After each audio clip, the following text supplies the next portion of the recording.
In my previous video, we discussed the rise and fall of the semiconductor industry in Hong Kong. Who was responsible for killing the industry in Hong Kong? The answer is clear, but today, finding the root cause is no longer effective. In the global context, the return of lost industries is challenging. Even leading companies like TSMC face uncertainties as they establish factories in the United States. Recently, media reports have indicated that the Hong Kong Science and Technology Parks Corporation has signed a memorandum of understanding with JEPIC Semiconductor, Shanghai, Limited in Hong Kong. Both parties have announced their plans to establish a global research and development center primarily focused on third-generation semiconductors in the Hong Kong Science Park. They will also invest in Hong Kong's first 8-inch advanced silicon carbide vertical integration wafer fab. This will be Hong Kong's first sizable semiconductor wafer fab. So, what is the strategy behind building a wafer fab in the prime real estate of Hong Kong? Currently, third-generation semiconductor research and development worldwide is in its infancy. What are the odds of Hong Kong succeeding in the development of third-generation semiconductors? Can Hong Kong achieve its semiconductor industry dreams with the support of the vast mainland Chinese market? In A Century of Changes, Hong Kong's Past, Present, and Future, there is a statement that describes Hong Kong. The time it takes to manufacture a new electronic product is 8 months in the United States, 5 months in Japan, and less than 3 months on average in Hong Kong, China. Decades ago, during the wave of semiconductor industry relocations, South Korea nurtured companies like Samsung and Hynix, while Taiwan gave birth to TSMC. However, why did Hong Kong, which started early, fail to establish a globally renowned semiconductor company? In fact, Hong Kong has also fostered many outstanding chip companies, and one cannot ignore the well-known JEPIC Semiconductor.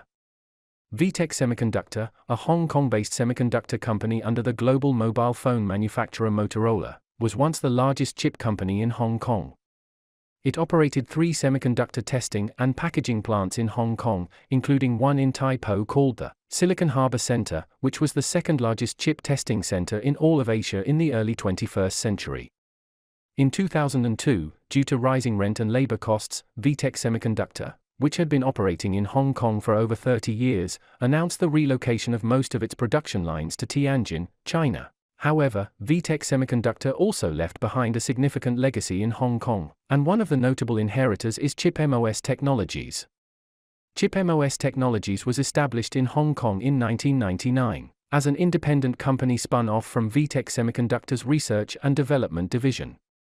The company specializes in the design, development, and sale of integrated circuit chip products and system solutions.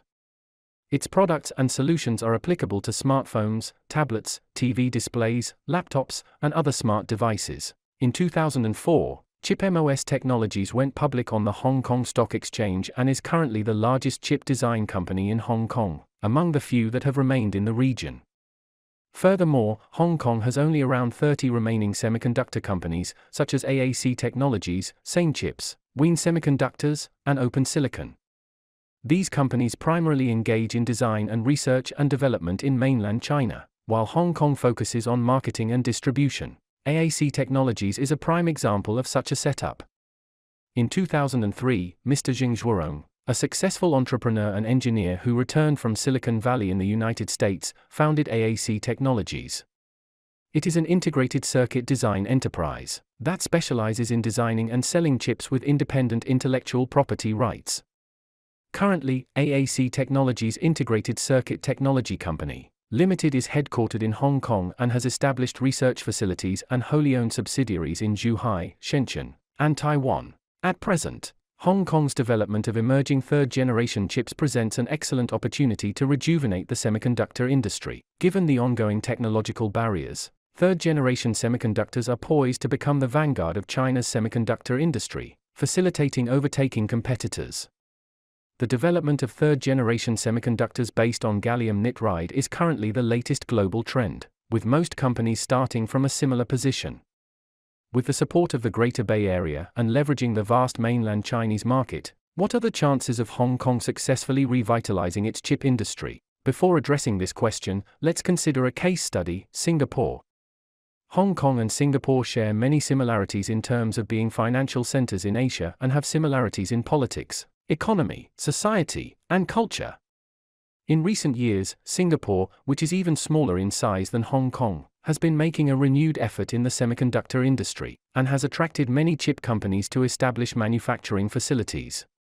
For example, Soitec plans to invest $4.4 billion in Singapore to double its silicon wafer fabs production capacity, and Taiwan's United Microelectronics Corporation, UMC, plans to invest $10.22 billion for semiconductor wafer foundry, including investments in a new Singaporean factory. According to Tred Scott, a director at Bain & Company, one of the reasons Singapore is attracting chip companies is due to its large ecosystem of suppliers and partners. Furthermore, Hong Kong's strategic advantage in the Greater Bay Area, combined with robust government support and access to mainland China's vast market, creates an ecosystem that surpasses Singapore by a significant margin.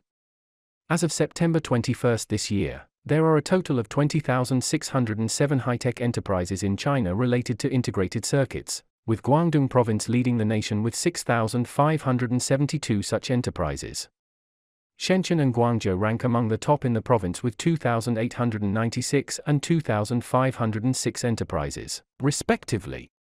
Following Guangzhou, Shenzhen, and Guangzhou, Foshan, Dongguan, and Zhuhai have 281, 277, and 275 enterprises, respectively. Moreover, the collaborative thinking within the Greater Bay Area is unmatched by other regions. For instance, Guangzhou excels in applications and manufacturing, Shenzhen and Zhuhai are strong in product design, Macau leads in research, and Hong Kong boasts international experience in intellectual property protection. These multifaceted strengths complement each other, making them an indispensable part of China's semiconductor landscape. Hong Kong also enjoys a strategic geographical advantage, positioned at the core of the Greater Bay Area, serving as a bridge between mainland China and the global market. China is the world's largest semiconductor market, consuming over 3/4 of the world's semiconductors. As one of the largest semiconductor import and export markets globally, Hong Kong has the potential to become a pivotal hub in the global semiconductor supply chain and value chain. Hong Kong's high level of internationalization and market orientation has long been attractive to top global talents, injecting innovation into the local chip industry. However, challenges such as land constraints, outdated infrastructure, and high housing prices persist. The difficulties faced by the Hong Kong semiconductor industry are evident.